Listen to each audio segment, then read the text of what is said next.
Tell us what this is. It's a 99 Arctic Cat 2-wheel drive. We're going to take the carburetor off. I need to clean it up and rebuild it. We're going to start by, these are T30s to get this air snorkel off.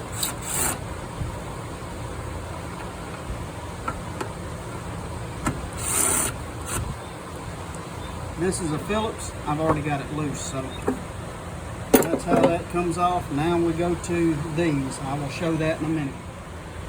Okay, we're going to take the carburetor off with the intake boot and the air box boot. We're going to take those off at the same time.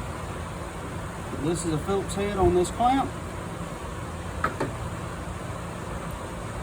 These are 4mm hex keys that you undo these with. Normally they are a large Phillips head, but I have changed these out because this is a better fastener.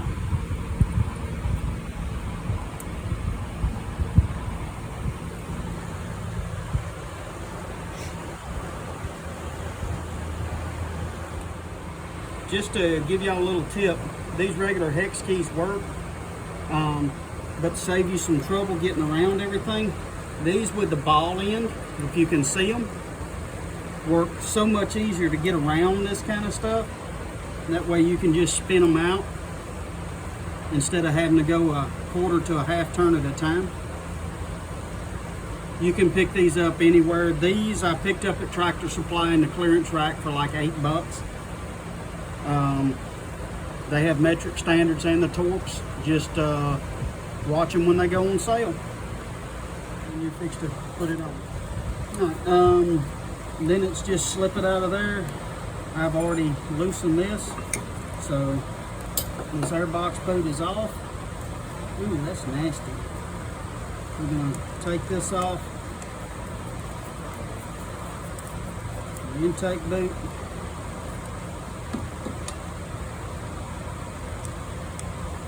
There's no tension on it, so it's just stuck. That kind of thing happens after about 20 years, doesn't it? Yeah, it does. Just got to be careful so you don't tear anything. But that is about it. I'm gonna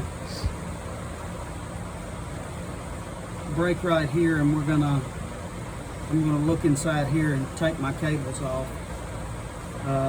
I'll be back to show you how to do that in just a minute. All right, this is your choke. It's really not a choke, it's really an enrichment valve. All it does is open up and dump raw fuel straight into the cylinder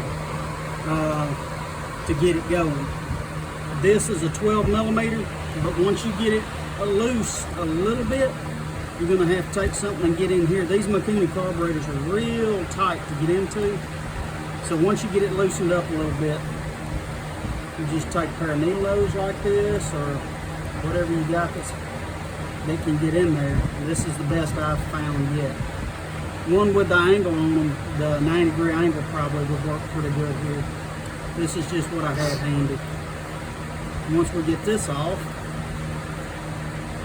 we get it out, which needed to come out and get cleaned anyway. Now I'm going to take the side cover off. I'm going to take my throttle cable out of here, and I'm going to take it the rest of the way off.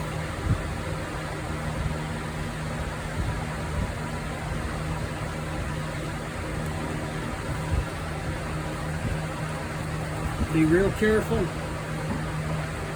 not to drop anything down the cylinder. That would be very bad.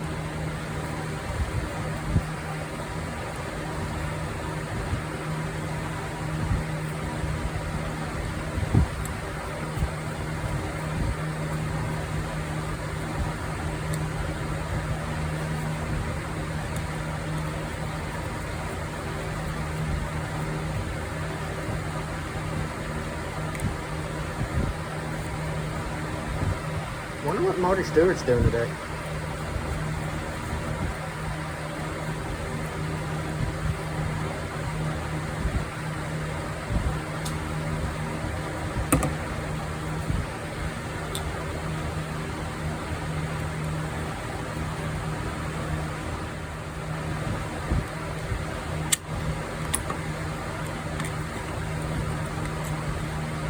These are kind of tricky.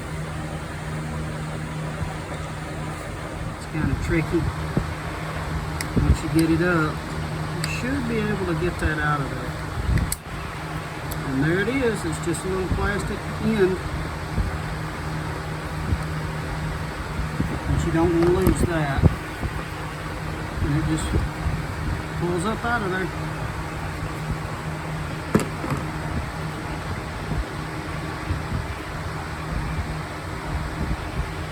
Carburetor's off. All right, we got it off, and we're gonna clean it up here. We're gonna open it up and replace bowl gasket and basically just rebuild it. That's what we're doing.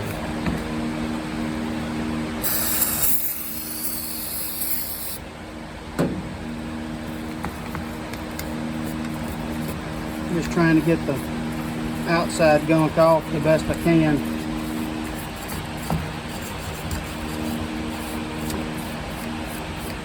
This is over 20 years that I haven't had the carburetor off.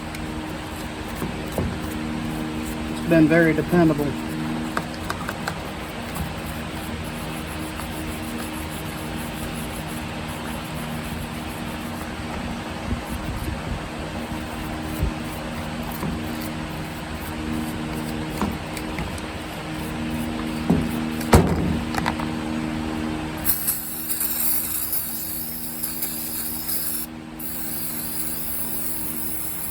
And as always, be careful using chemicals, especially that is very flammable, such as brake cleaner, carburetor cleaner, anything of that nature.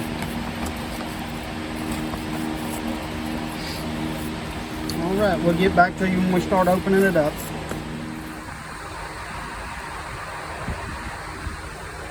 About to open it up.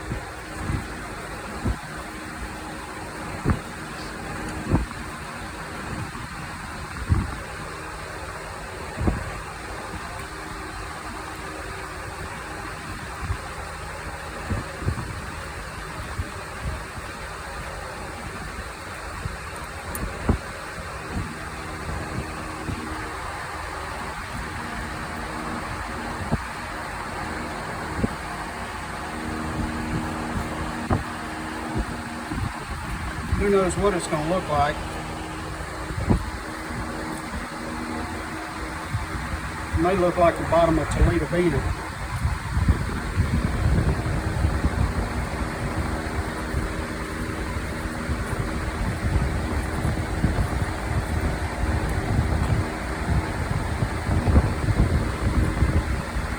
Actually, not bad. No. Alright, I'm sure y'all seen people clean carburetors before. We'll get back to you after we get everything kind of sorted out. It'll look fine, but that don't look great. That's where the vacuum pod goes and everything. Okay, I'm just going to go through a quick basic. This is your main jet. I'm going to take it out. It's normally going to be half stuck if it's been sitting for any length of time. This has got to be really, really clean. And it's decent, but not perfect.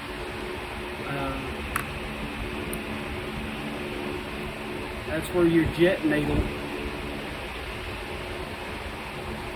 it comes through your vacuum, where your vacuum actuates the slide. It comes from there going up and goes into your jet, and that's what opens and closes. Just so you know. This other jet here, little bitty thing in there, we're going to have to take out and clean it. And you're going to do the same thing with it. But here's a set of torch tip cleaners, like for using welders use. This is a very good thing to have, just for cleaning jets. Just be real gentle with it. Find the one that's the closest to the jet size to run it through it, just to clean any debris out of it or any varnish, tarnish, anything else that like that. And you just kind of try and clean it that way. I've adjusted my float, and how you do that is you bend that little tab there down to get it to shut off the fuel sooner, or you bend it up this way, this center tab, to set it to where it lets more fuel in. I already knew my fuel level was just a touch high, so after putting a new float valve back in it, I guess that's the proper terminology, I've decided. Alright, I've cleaned everything, put everything back together. Like I said, that is a good tool to have. They cost a few dollars at a welding supply store, a hardware store. My local hardware stores, and I'll keep those in stock. It's just a regular torch tip cleaner for welders. But anyway, we've cleaned it all back up. There was nothing that really needed to be replaced in there. I did put a new idle remote idle screw onto it because mine was 26 years old and it was time. We put a new bowl gasket, cleaned the surfaces up. Yes, it still looks a little nasty on the outside. There was only so much I could do. I apologize. And we're going to put this back together. We will snap back to this once we get it all put back together. It's not a big issue. It's fairly simple. You just put it back the same way you took it apart. This is your diaphragm that's attached to your slide. This controls your jet needle, which gives you that burst of fuel and lets it flow through the carburetor.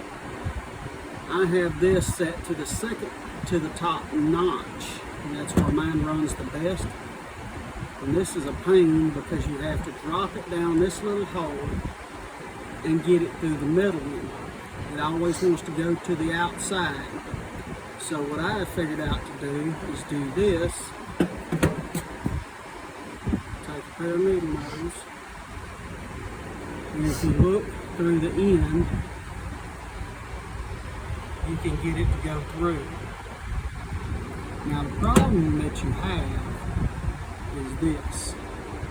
You have to get this little nylon piece to set on top of that. Needle nose pliers once again. And do this and get it to set on top of it like that. And then it'll fall down in there, so you still got to fish it back out a couple of times. Sometimes you lose your patience. It's best to set it down and come back to it if you do. That's not normally the case with me. Normally I use a bunch of different languages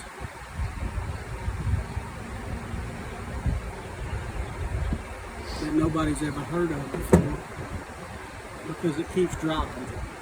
So this is just a trial and error. You just got to get it the best you can. Sometimes you can push it back up with your finger and get it just enough to get it back on them, and then it falls.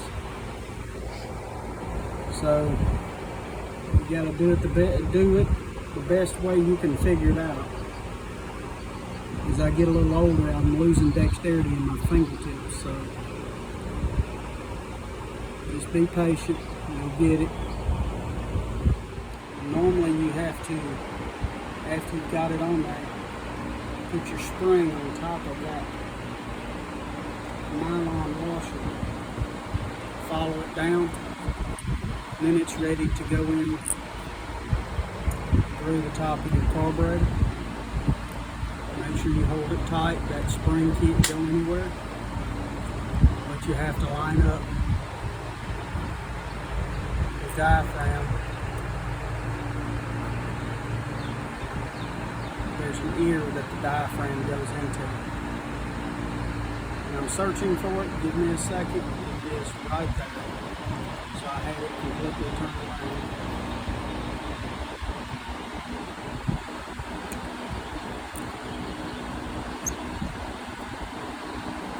There's a little bitty ear that's cut out in the carburetor top. And that's where that sits down on. Then you have to wrestle this on top of here. It's got a alignment pin in the top. Also checking out, there's a little air here that goes on top of that diaphragm to seal it off. Okay, you got it. Alright, I have put everything back together the way it was. Everything's I haven't really tuned anything yet. I just kind of put my idle there and see what happens.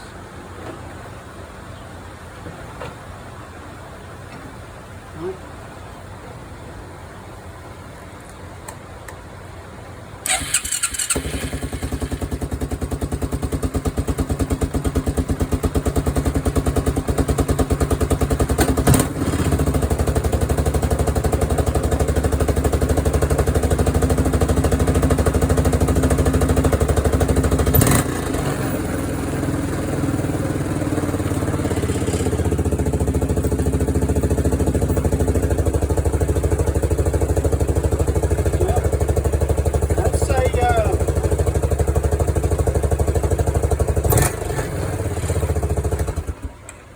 For not having to tune it, that's pretty decent.